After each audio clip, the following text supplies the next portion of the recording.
ఆగస్టులోపు సర్పంచ్ ఎన్నికలట. ముందు ఎంపీటీసీ అట, తర్వాత జెడ్పీటీసీ అట.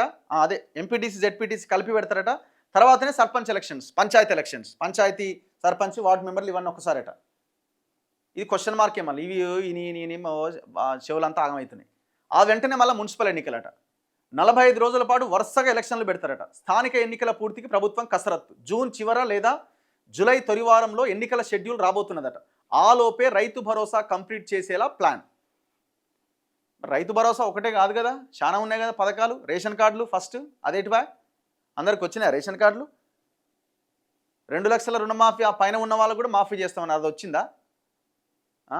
ఈ స్కీమ్లన్నీ పక్కన పెడితే అసలు గ్రామాలని డెవలప్ చేసే విషయంలో మీరు ఇంతవరకు తీసుకున్న చర్యల మీద, యాక్షన్ మీద ప్రజలకు క్లారిటీ ఇవ్వాలి ఎలక్షన్స్కి వెళ్ళే ముందు.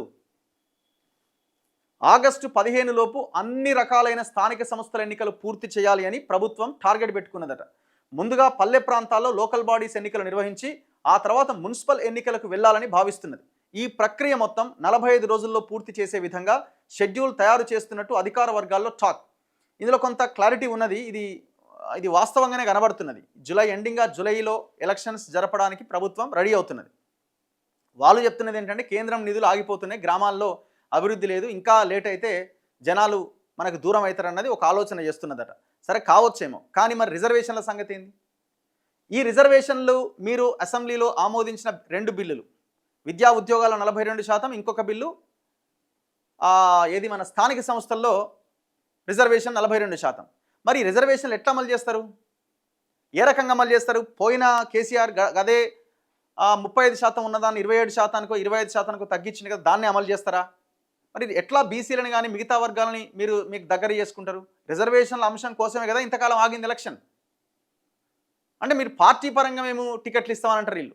అంటే పార్టీ పరంగా మేము 42% రిజర్వేషన్ అమలు చేస్తామంటారు. మీరు పార్టీ పరంగా అమలు చేస్తే మీరు బీసీ పెట్టిన దగ్గర అవతల ఉన్న పార్టీ బీసీ పెట్టాలనే ఉంది, ఆయన ఇంకో దగ్గర బీసీ పెడతాడు, ఆయన బీసీ పెట్టిన దగ్గర నువ్వు ఓసీ పెడతావు, మీరంతా కలిసే ఉండరు కదా గ్రౌండ్లో. మళ్ళీ మీరు ఎవరినైతే గెలిపియాలి అనుకుంటున్నారో వాళ్ళనే గెలిపిస్తారు. మరి వాళ్ళనే గెలిపిస్తే ఎట్లా? మళ్ళీ అవతల పార్టీని ఎట్లా గెలిపిస్తారని వారు అవతల పార్టీలో గెలిచిన మళ్ళీ ఇళ్ళకే వస్తాడు కదా అధికార పార్టీలోకి. సో ఈ ఎజెండాతో కనుక మీరు వెళ్తే నష్టపోతారు.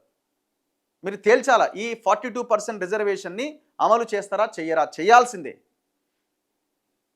ఏమన్నాడు, సుప్రీంకోర్టులో కేసు ఉంది కదా, మరి దాన్ని ఎట్లా? మరి ఇంతకాలం మీరు ఏం చేశారు? ఏ ఫైట్ చేశారు? ఏ పోరాటం చేశారు? ఆల్ పార్టీని తీసుకెళ్లారా? బీజేపీ కూడా మేము అధికారంలోకి వస్తాం, లోకల్ బాడీ ఎలక్షన్స్ మాకు ఇది అన్నారు కదా, కులగణనకు మేము రెడీ అన్నారు కదా, మరి ఈ విషయంలో ఏం నిర్ణయం తీసుకుంటారు?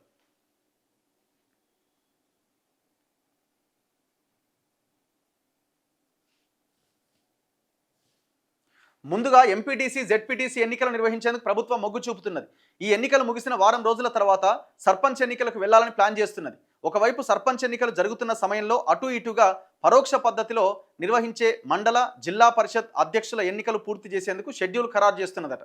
ఆ ఫలితాలు ప్రకటించిన వారం 10 రోజుల తేడాతో 139 మున్సిపల్, 17 మున్సిపల్ కార్పొరేషన్ల ఎన్నికలు నిర్వహించాలని ప్రభుత్వం భావిస్తున్నది. ఈ ప్రక్రియ మొత్తం 45 రోజుల్లో పూర్తి చేసి ఆగస్టు 15 లోపు కొత్త పాలక వర్గాలతో జెండా వందనం చేయించడమే టార్గెట్గా పెట్టుకున్నట్లు సెక్రటేరియట్ వర్గాల్లో డిస్కషన్ జరుగుతున్నది. జూన్ లాస్ట్ వీక్ ఆ జూలై ఫస్ట్ వీక్లో షెడ్యూల్ వచ్చే అవకాశం ఉందట, చూడాలి.